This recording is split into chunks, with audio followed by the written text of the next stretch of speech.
Na última vez que nós estivemos aqui reunidos, nós lançamos aí, ou tentamos lançar, o que seria o fundamento para que nós saibamos o que é a família cristã, de onde veio isso, quem deu origem a tudo isso.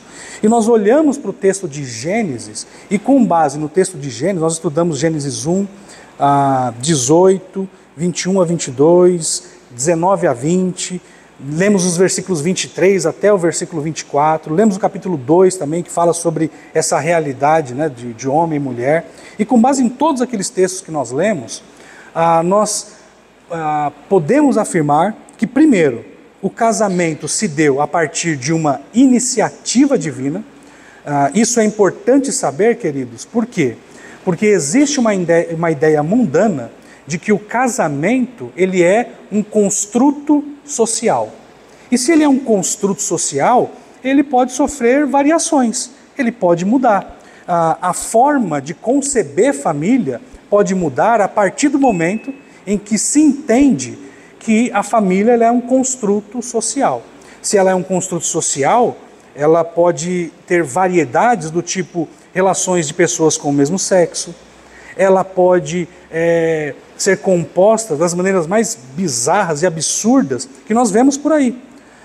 Todas essas coisas, evidentemente, têm como objetivo destruir o conceito de família, o conceito judaico-cristão de família. Ok? O segundo ponto que nós podemos afirmar com base ainda no que nós estudamos é que o casamento ele surgiu de uma percepção divina. Foi Deus quem criou a mulher. Foi Deus que, percebendo ou criando aquela situação, nós até, não sei se vocês se recordam, mas nós estávamos pensando acerca do porquê Deus deixou a mulher por último, né? Então Deus, ele criou todas as coisas, criou os animais, ele criou macho e fêmea, mas o homem, ele criou só.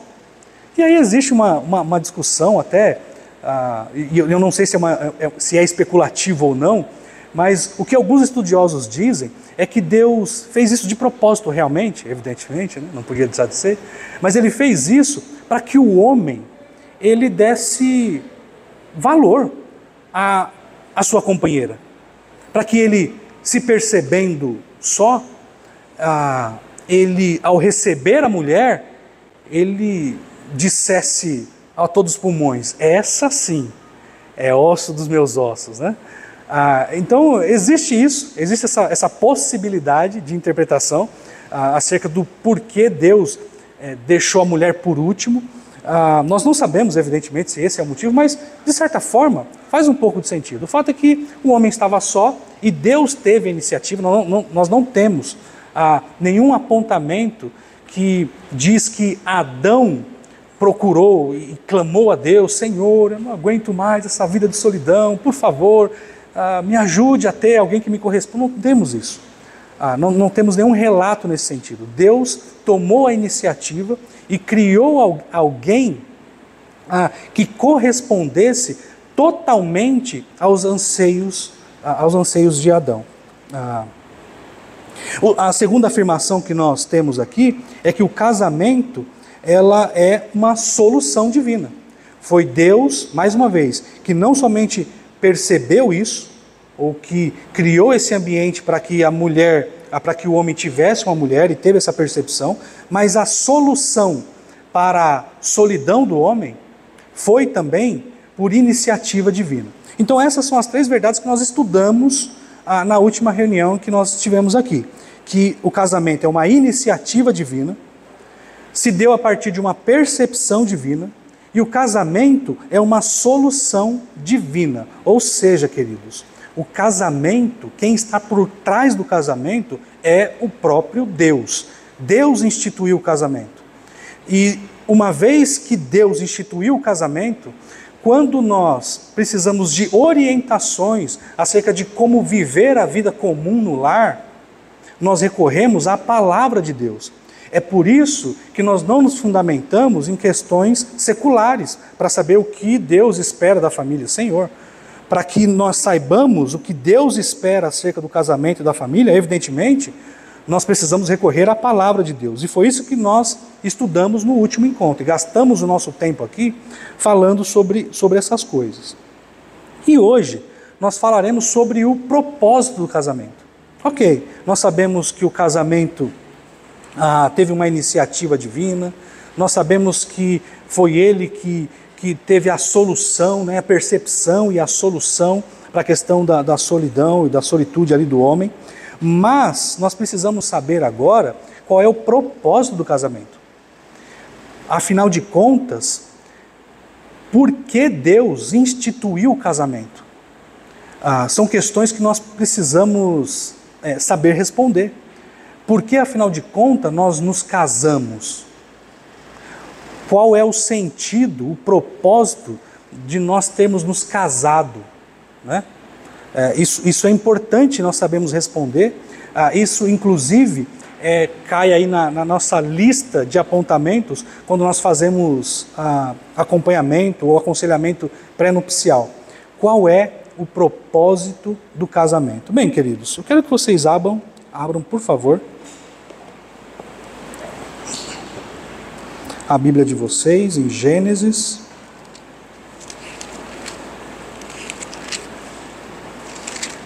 no capítulo 2,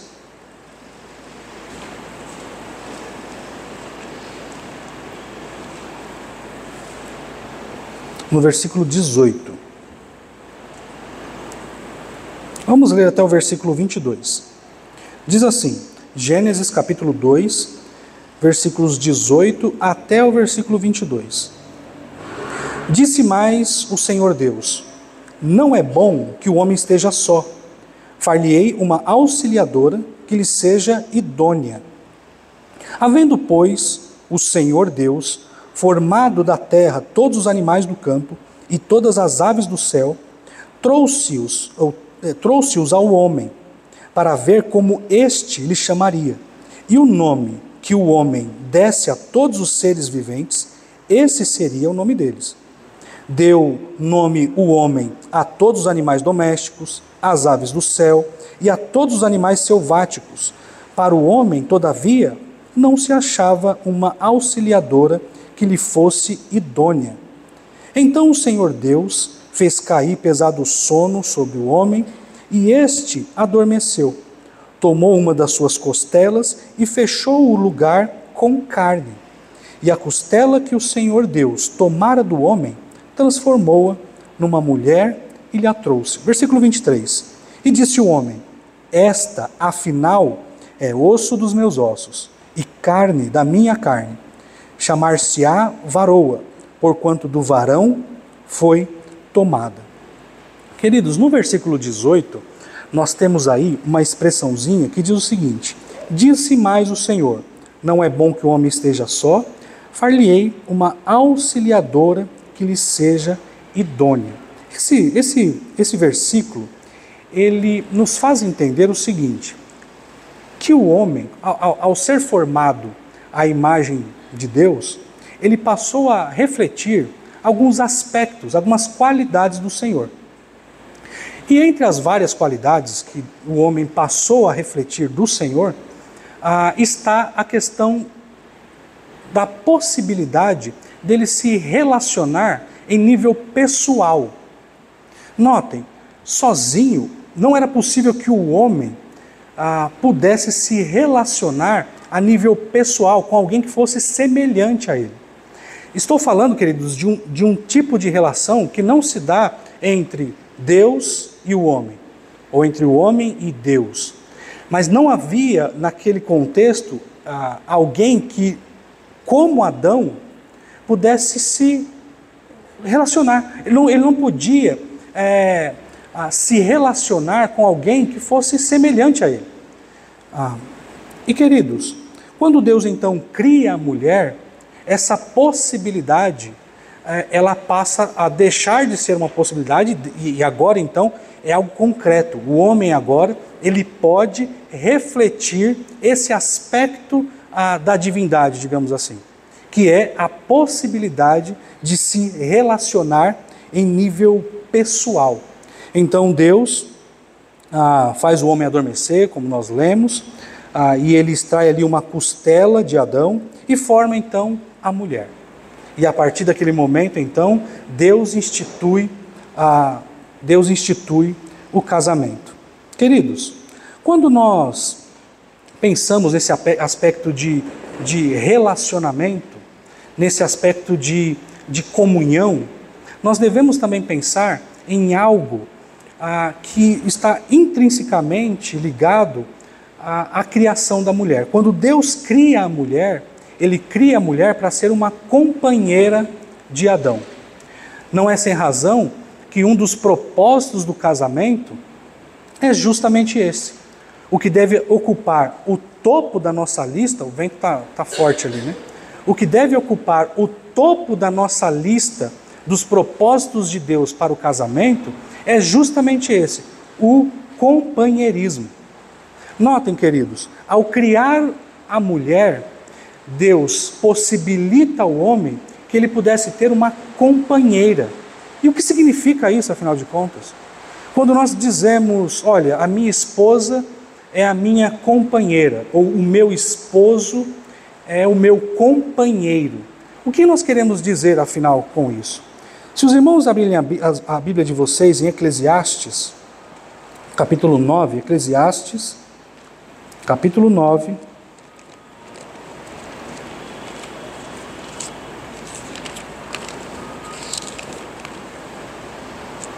veja o que diz, Eclesiastes capítulo 4, versículos 9 a 12. Olha o que diz. Estamos falando aqui sobre o primeiro propósito do casamento. Tá? Nós temos alguns propósitos, e entre esses propósitos, no topo da lista está o companheirismo. E nós vamos nos concentrar nesse aspecto hoje, tá? A questão do companheirismo.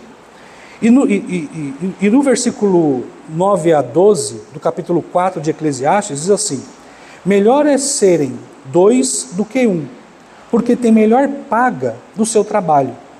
Porque se caírem, um levanta o companheiro. Aí, porém, do que estiverem só, pois caindo, não haverá quem o levante. Também, se dois dormirem juntos, eles se aquentarão, mas um só, como se aquentará? Versículo 12. Se alguém quiser prevalecer contra um, os dois lhe resistirão. O cordão de três dobras não se rebenta com facilidade. Queridos, me respondam, por favor, com base nesses versículos que nós acabamos de ler. Quais são as marcas de um companheirismo, ou do companheirismo? Quais seriam as marcas, com base nesses versículos que nós lemos?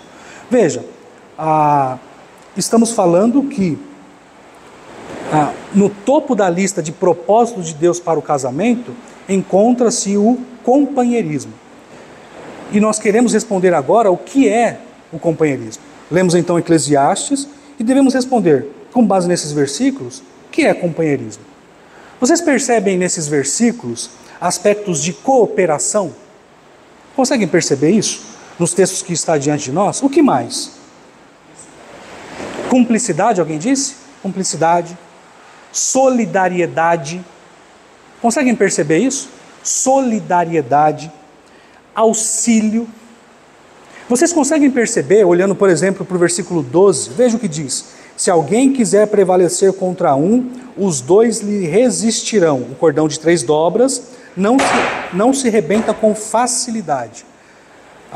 Vocês conseguem perceber em versículos como esse aspectos de sacrifício? Então, queridos, notem bem, quando nós dizemos aqui que o propósito de Deus para o casamento destaca aspectos como companheirismo, nós queremos dizer que na relação conjugal deve haver cooperação, solidariedade, apoio, auxílio, sacrifício. É muito comum hoje, é muito comum mesmo, evidentemente entre os incrédulos, os casamentos serem marcados por uma espécie de rivalidade. Vocês já viram casais assim? que parece que competem entre si. Parece que existe ali naquela dinâmica, ou em dinâmicas como essa, a necessidade de ser superior ao outro.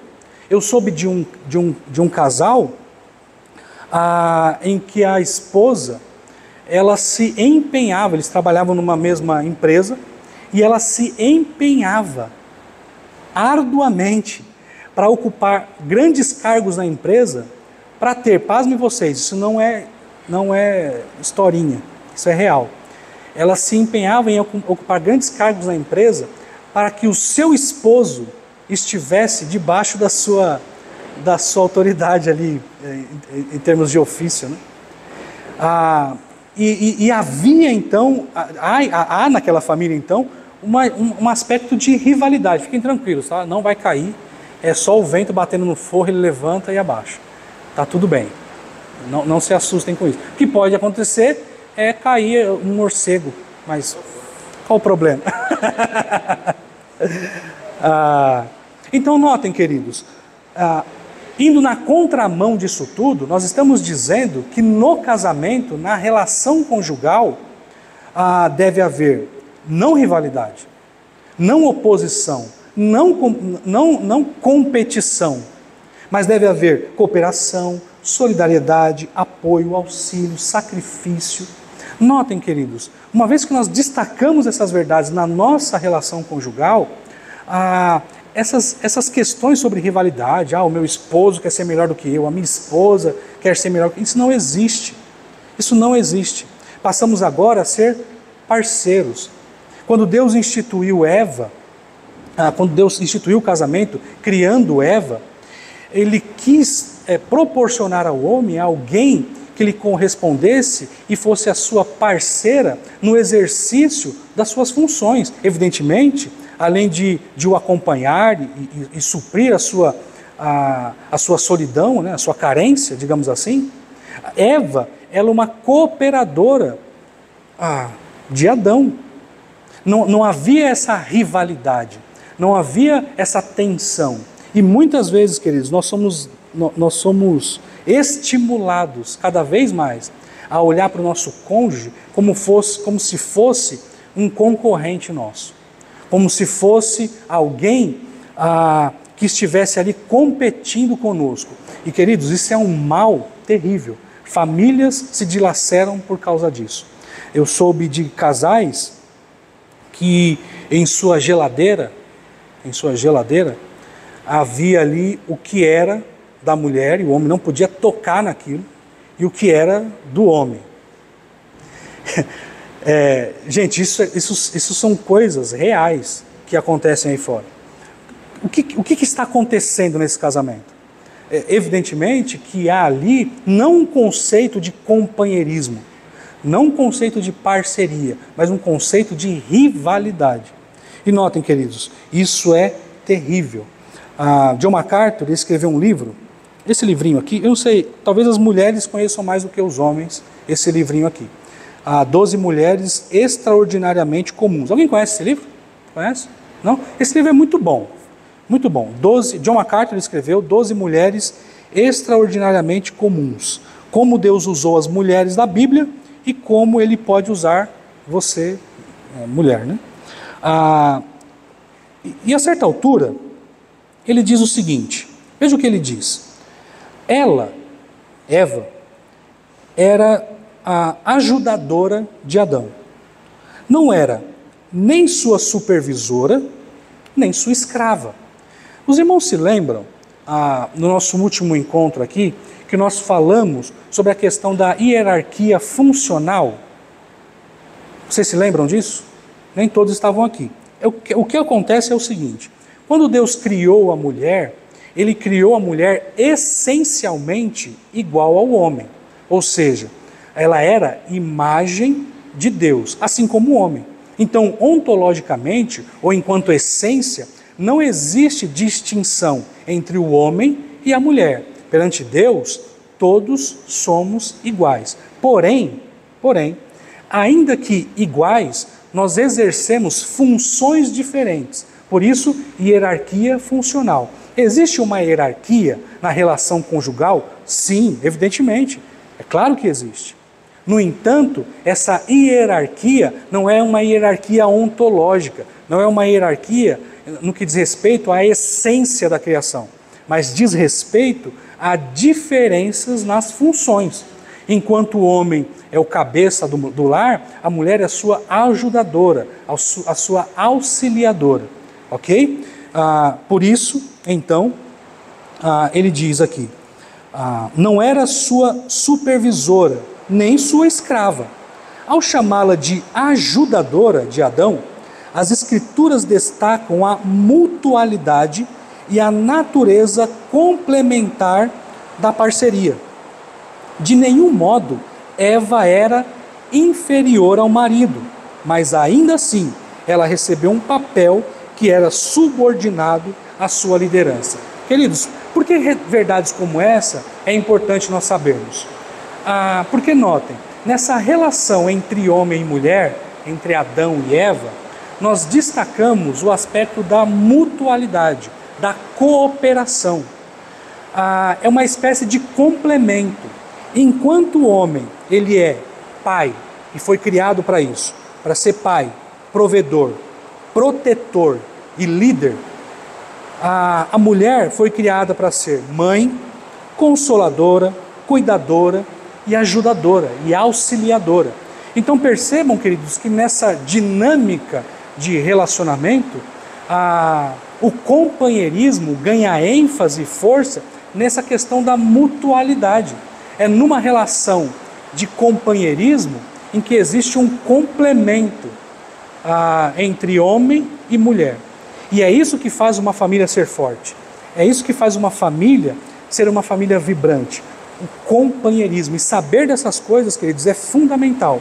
Quando nós estivermos lidando com os nossos cônjuges e lidando com eventuais conflitos que inevitavelmente, repito, inevitavelmente vão acontecer, nós precisamos saber que estamos, primeiro, diante de alguém que é a imagem de Deus, imagem e semelhança de Deus, e mais, eu jamais devo me esquecer que eu estou diante de alguém que foi criada por Deus para ser a minha companheira, a minha auxiliadora, ok? E essas verdades, queridos, devem colocar freios no modo impulsivo, como muitas vezes nós lidamos com os nossos cônjuges. Calma. Saiba que o seu cônjuge é seu companheiro. Ela ou ele foi criado por Deus para que vocês juntos glorificassem ao Senhor. Nós vamos chegar nisso mais para frente nos nossos estudos. Mas por enquanto eu quero me concentrar na questão do companheirismo, da mutualidade. Isso, por si só, já serve para eliminar uma série de problemas. Uma série de problemas. Questões como essas, que está sendo dita aqui agora, servem, evidentemente, para fazer com que nós paramos um pouco e reflitamos sobre como eu estou vivendo a vida comum no lar. Essa pergunta, queridos, precisa ser respondida por vocês. Como vocês, como eu e como vocês estão vivendo a vida comum no lar? Quem é o seu cônjuge para você? É um rival? É um competidor? Ou é um parceiro de guerra? Eu com minhas ilustrações bélicas aqui, né? As belas já desistiram, né? Eu falando de guerra com as belas tipo, se fosse no remar, os irmãos estariam vibrando. Mas quem é, afinal de contas, para você, o seu cônjuge? É um rival? É um concorrente? Ou é um companheiro? É alguém que está junto com você, lidando com você e apoiando você, sustentando você?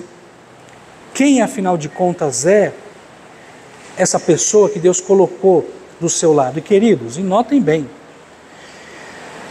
essas coisas são importantes para que nós reflitamos sobre como estamos, enquanto indivíduos,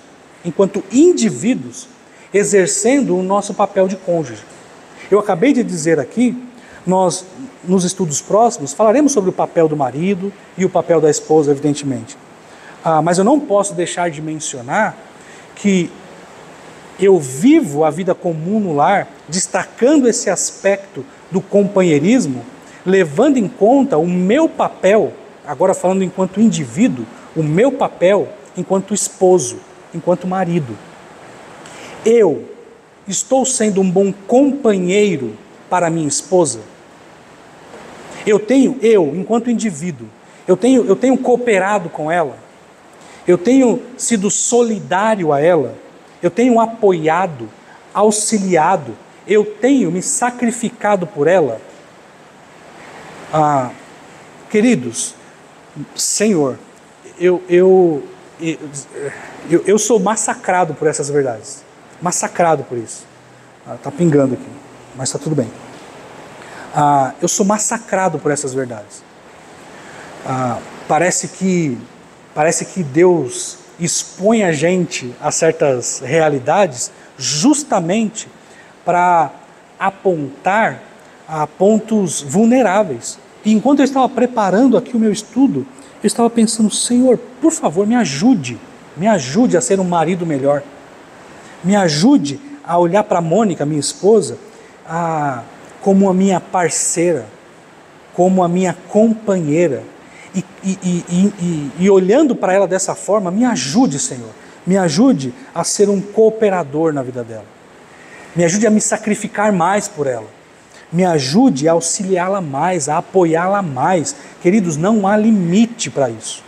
Não há limite para isso. Eu fico muito espantado, um parênteses nisso tudo. Eu fico muito espantado que as pessoas, elas não se referem, elas não olham, por exemplo, para a relação pais e filhos e dizem assim, olha, aquele menino ou aquela menina, ele é meu ex-filho. Sou estranho, não sou? Ex-filho. Mas vocês percebem que nós estamos muito mais familiarizados, terrivelmente familiarizados, com a expressão ex-marido, ex-mulher. Queridos, verdades como essa, saber que Deus criou o casamento, saber que nós estamos diante de um Deus que não só criou a mulher, mas instituiu essa relação entre homem e a mulher, nos faz conceber também, de maneira apropriada, a ideia de indissolubilidade do casamento.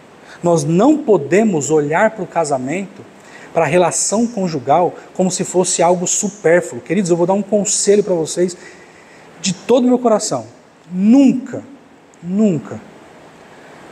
salvo raras exceções, nem sequer mencione a palavra divórcio na sua casa. Evidentemente que existem situações difíceis e delicadas, mas num aspecto geral, nunca mencione isso na casa de vocês. Numa discussão, nunca diga para sua esposa ou para o seu marido que você sente falta da casa dos seus pais e que você preferia estar longe dali. Não diga isso. Assuma o seu papel de marido e assuma o seu papel de esposa. Porque, queridos, o casamento, a família cristã, é algo, de fato, que precisa ser valorizados por nós. É por causa da decadência degradante da família que a sociedade e muitas igrejas têm sido devastadas totalmente. Nós nos empolgamos, queridos, com questões que exigem mais do nosso intelecto, né? Nós vibramos com isso. E eu particularmente vibro com questões mais difíceis da teologia, com questões mais difíceis e talvez questões mais filosóficas. Eu gosto dessas coisas, embora às vezes não entenda muito, né? Tem coisa que é difícil de alcançar. Pedro, né, falava isso acerca dos escritos de Paulo, imagina eu. Mas existem questões, queridos, elementares, fáceis de entender, difíceis, evidentemente, de praticar, que não são observadas. E eu não estou dizendo, queridos, eu não estou olhando para ninguém aqui e dizendo, esse casal é assim, aquele. Graças a Deus a nossa igreja é muito abençoada nesse aspecto. Porém, a minha palavra serve como alerta, serve como um alerta. O casamento precisa ser valorizado como de fato ele é, como uma instituição criada por Deus. E uma vez, queridos, que nós entendemos isso, nós engolimos seco algumas coisas. E questões como suportar uns aos outros faz mais sentido para nós. Questões que fazem a gente pensar na unidade que precisa haver entre os servos de Deus, começa a fazer um pouco mais de sentido para nós. Não pense, queridos, que as orientações que o apóstolo Paulo dá às suas igrejas, concernentes à unidade, por exemplo, coisas que nós estamos estudando em Filipenses com as irmãs, relacionadas à humildade, à unidade, e ele destaca também questões da humildade. Não pense que isso diz respeito apenas ao relacionamento nosso com os nossos irmãos aqui na igreja. O apóstolo Paulo, evidentemente, escreveu aquelas coisas para os crentes ali. Mas, queridos, nós não podemos deixar de lembrar que, do mesmo modo que eu tenho uma obrigação, eu, enquanto indivíduo, de me relacionar bem com vocês que estão me ouvindo aqui agora, muito mais eu tenho a obrigação de me relacionar bem com a minha esposa. Não pense que nós devemos só uma excelente tratativa com os irmãos aqui da igreja. Você deve isso, evidentemente. Mas você deve também se lembrar que a questão da unidade, a questão do sacrifício, da humildade, do deixar de pensar só em si, diz respeito também ao seu relacionamento com o seu cônjuge. Vocês vão perceber, queridos, e eu tenho tentado fazer isso de propósito, que o relacionamento conjugal não comporta só essa ideia romântica que nós vemos por aí. É claro que o romantismo faz parte, né? É claro. E eu não seria louco de dizer que não é. Mas notem, queridos, não é só romantismo. Nós não nos relacionamos com o nosso cônjuge baseado nas nossas emoções. Tem muito mais a ver com as nossas decisões e posição firme. Essa é a minha esposa, esse é meu esposo. Ponto final.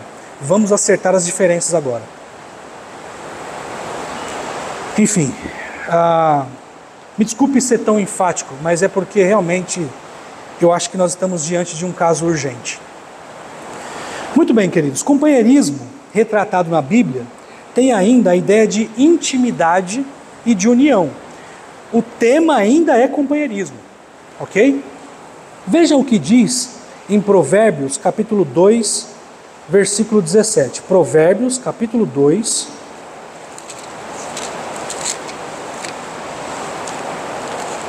Provérbios 2, versículo 17. Veja o que diz. Vou ler a partir do versículo 16.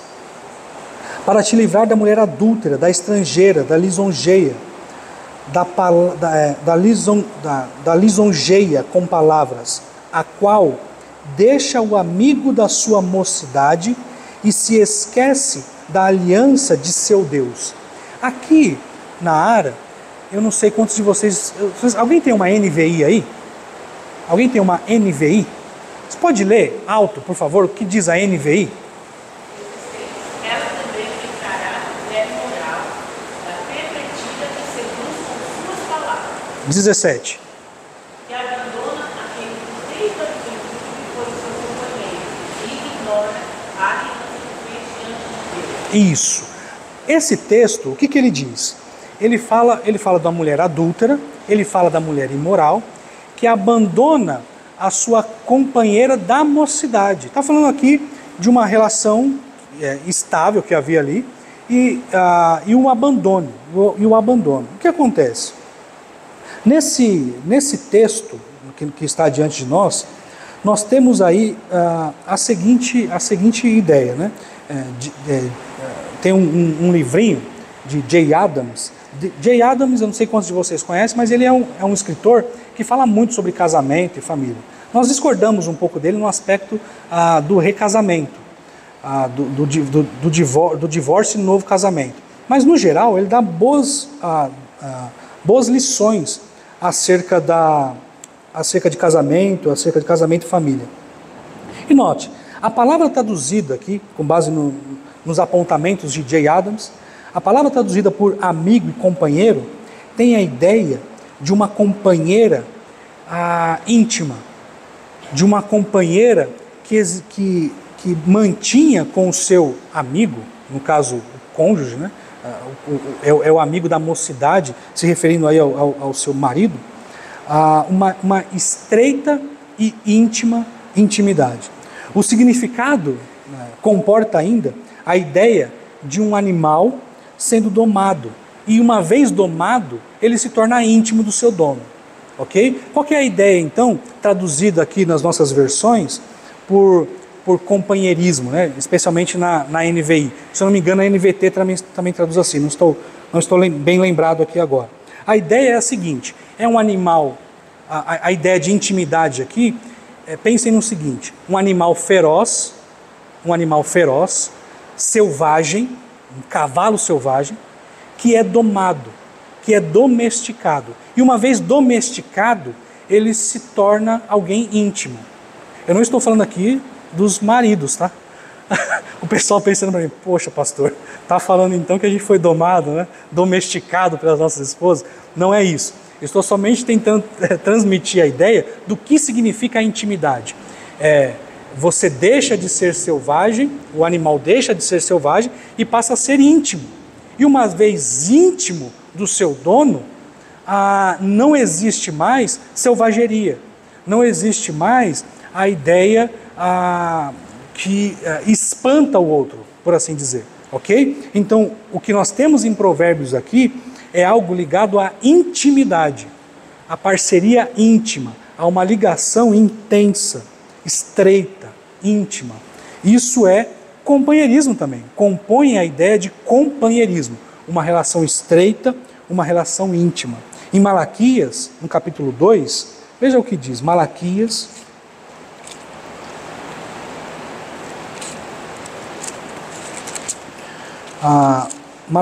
capítulo 2, texto muito conhecido, né? Diz o seguinte, e perguntais, por quê? Malaquias capítulo 2, versículo 14, e perguntais, por quê? Porque o Senhor foi testemunha da aliança entre ti e a mulher da sua mocidade, com a qual tu fostes desleal, sendo ela a sua companheira e a mulher da tua aliança. O que nós temos aí, evidentemente, é uma denúncia contra a infidelidade, né? Mas o que nós temos aí é a ideia de união. Nessa denúncia acerca da infidelidade, nesse triste relato, né, acerca da infidelidade conjugal, nós aprendemos que o companheiro, no caso o cônjuge, é alguém que está ligado intimamente, associado, unido a outro indivíduo. Ok? Então, por companheirismo, nós ainda temos a ideia de intimidade e a ideia de união. Queridos, isso tudo que eu estou dizendo está fazendo sentido para vocês? Vocês estão percebendo que o propósito de Deus para o casamento, o primeiro propósito que eu estou listando aqui, o companheirismo, é algo realmente mais sério do que a gente pode imaginar, menos romântico e mais sólido. Vocês conseguem perceber as cores sólidas em tudo isso que nós estamos dizendo? Percebam que não existe cores indefinidas, coisas que a gente não consegue entender muito bem. Parece que Deus faz isso de propósito para que a gente entenda os aspectos sólidos desse que é o primeiro propósito para a família, o companheirismo. Muito bem, queridos. Mas ainda eu queria citar, já caminhando para o final aqui do nosso tempo, Eu quero citar aqui um casal da Bíblia que reflete, talvez, em vários pontos do que eu disse aqui, essas questões relacionadas a companheirismo e serviço. Veja, o apóstolo Paulo, quando estava em Corinto, ele conheceu um casal, está lá em Atos, no capítulo 18. Alguém se lembra? Sem ler aí, Priscila e Áquila, né? Priscila e Áquila, é interessante esse casal. Notem, queridos, eles aparecem em vários lugares. Ele aparece em Atos, eles aparecem em Coríntios, falando nos escritos, né? Em Atos dos Apóstolos, em Coríntios ele aparece, eles aparecem em Romanos, eles aparecem em 2 Timóteo. Queridos, quem é esse casal? Quem é esse casal? Priscila e Áquila. O apóstolo Paulo conheceu eles em Corinto, trabalhou com eles, eles tinham a mesma função que o apóstolo Paulo, eles faziam tendas. E é curioso notar que esse casal e o apóstolo Paulo se tornaram grandes amigos. E algo mais importante ainda de ser notado é que eles eram pessoas muito unidas, aparentemente. Nós não temos detalhes da sua vida íntima, mas o que nós vemos é que eles eram muito unidos. O tempo todo, os escritores se referem, especialmente Paulo e Lucas, né, se referem a eles como casal. É Priscila e Áquila, Priscila e Áquila, Priscila e Áquila. Em outros lugares, Áquila e Priscila. Acho que na maioria das vezes é Priscila e Áquila, né? Existe até uma discussão sobre por que é mencionado Priscila e Áquila. Por que isso, né? Alguns dizem que talvez porque Priscila estivesse mais à frente dessas questões todas, fosse mais ativa, enfim. Nós não sabemos por que ela é mencionada primeiro. Mas o fato é, o que eu quero destacar aqui, não quero entrar nessa discussão, mas o que eu quero destacar aqui é que eles representam aí um casal unido, parceiros, o tempo todo juntos. E o que é importante notar é que eles eram, primeiro, um casal sensível a algumas necessidades especiais da igreja. Os irmãos se lembram de um homem chamado Apolo, que aparece lá em 1 Coríntios, né?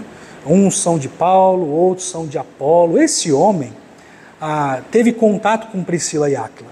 E notem, queridos, ele era a Bíblia diz, né, em Atos 18, que ele era um habilidoso pregador, mas foi necessário que Priscila e Áquila se aproximassem dele, eles perceberam isso, se aproximassem dele para lhe falar acerca do Evangelho.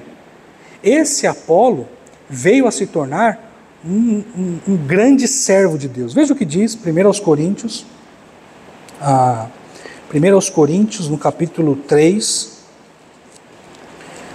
1 Coríntios, capítulo 3,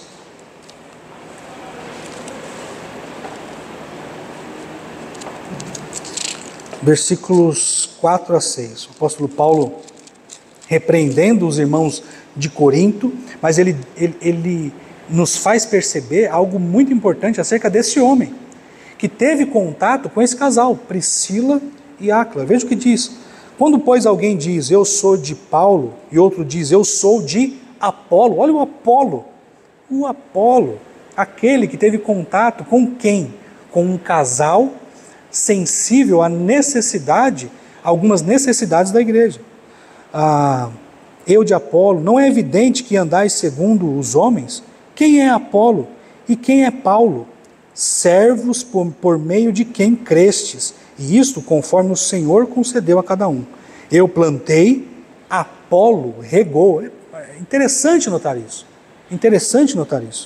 Apolo regou, mas o crescimento veio de Deus. O que eu quero destacar aqui, queridos, é que esse casal ativo, sensível às necessidades da igreja, era um casal que parece refletir alguns aspectos dessa parceria que nós estamos dizendo aqui, desse companheirismo que eu estou destacando aqui. Era um casal unido, ativo, e estavam atuantes na igreja. E mais, em Romanos, veja o que o apóstolo Paulo diz. Alguém pode ler para mim? Romanos, capítulo 16, versículos 3 a 4. Romanos capítulo 16, versículos 3 e 4.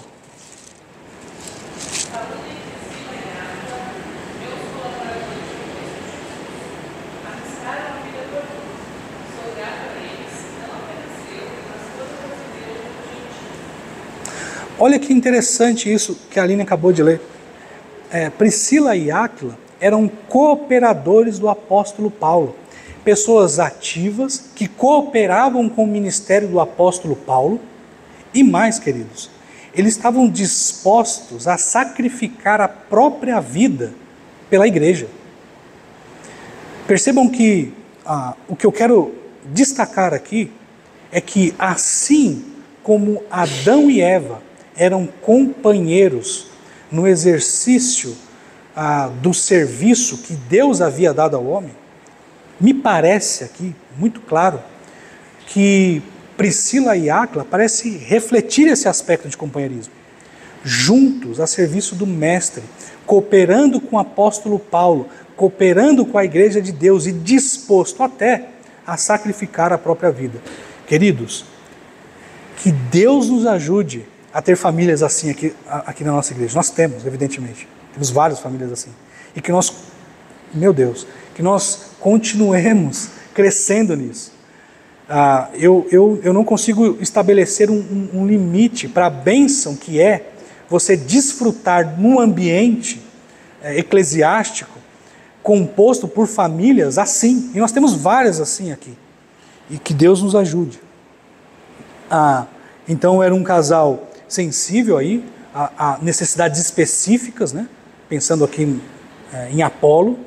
Era um casal cooperador do apóstolo Paulo, empenhado no serviço cristão, e eles, já no finalzinho, o apóstolo Paulo já prestes aí a morrer, né? Quando ele escreve a sua segunda carta, 2 Timóteo, ele estava preso numa prisão, numa masmorra, chamada prisão mamertina. Ele já não tinha mais esperanças de que teria uma longa vida depois dali, e a tradição diz que ele foi decapitado depois dessa prisão. Mas no finalzinho já, no finalzinho, 2 Timóteo, veja que interessante isso. 2 Timóteo, mesmo após dizer que todos abandonaram ele, é isso que ele diz em 2 Timóteo, todos me abandonaram, exceto Lucas, o médico, está comigo. Mas no finalzinho, lá no versículo 19, capítulo 4, versículo 19, olha de quem ele se lembra. Saúdo, Priscila e Áquila e a casa de Onesíforo. Queridos, nós temos exemplos neotestamentários como esse, Priscila e Áquila, que consolida a nossa ideia de que num relacionamento conjugal deve haver sim companheirismo. E uma vez que isso há num relacionamento a dois, nós não podemos mensurar a bênção que é. Eu tenho dito aqui que o nosso casamento, ele não é um fim em si mesmo. Ou seja, Deus evidentemente se importa com o modo como nós lidamos com os nossos cônjuges. Ele se importa com isso, evidentemente, e pensa na nossa unidade, o nosso núcleo familiar. Mas, além disso, Deus está preocupado com o que está além dos muros da sua casa. Extramuros. Vocês se lembram dos conselhos que o apóstolo Paulo dá a Tito acerca das orientações que ele devia dar às mulheres mais velhas? Ele diz que as mulheres mais velhas devem orientar as mais jovens a serem boas donas de casa, a amarem seus maridos e filhos. Para quê? Para que seja uma casa vibrante, uma casa maravilhosa, uma unidade familiar muito abençoada? Claro, evidentemente. Mas mais do que isso, para que a palavra de Deus não seja difamada, ou não seja envergonhada. Então, queridos, todas essas coisas que eu estou dizendo aqui, eu tenho por propósito alcançar dois alvos. Primeiro, fazer vocês, talvez 3 alvos, eu vou lembrar de vários aqui. Fazer vocês recordarem acerca da questão da família, ajudar vocês a lidarem com eventuais situações do seu casamento, e vocês terem condições de, sabendo dessas coisas que nós estamos aprendendo aqui, tenham condições de lidar com eventuais dificuldades e dramas que vocês vivem, mas também pensando no impacto que o testemunho da família de vocês vão dar aqui na nossa igreja e no mundo. Então, se em alguma medida esses 3 alvos forem alcançados, Deus, sem dúvida, vai ser glorificado e nós teremos cumprido aqui o nosso propósito. Bem, queridos, nessa nossa série que inicia agora acerca de o propósito de Deus para o casamento, nós demos o pontapé inicial dizendo que no topo da lista está o companheirismo. E nós vamos estudar acerca dos outros propósitos que Deus tem para o casamento. Vamos orar, agradecendo a Deus pelo nosso tempo aqui? Soberano Deus, nós louvamos o Teu nome, te agradecemos, porque a Tua palavra nos norteia, nos dirige e nos enriquece. Muito obrigado pelas bênçãos que o Senhor tem derramado sobre nós, sobre a nossa igreja, trazendo famílias empenhadas e dedicadas no Teu serviço. Que o Senhor abençoe essas famílias. É o que pedimos em nome de Jesus. Amém.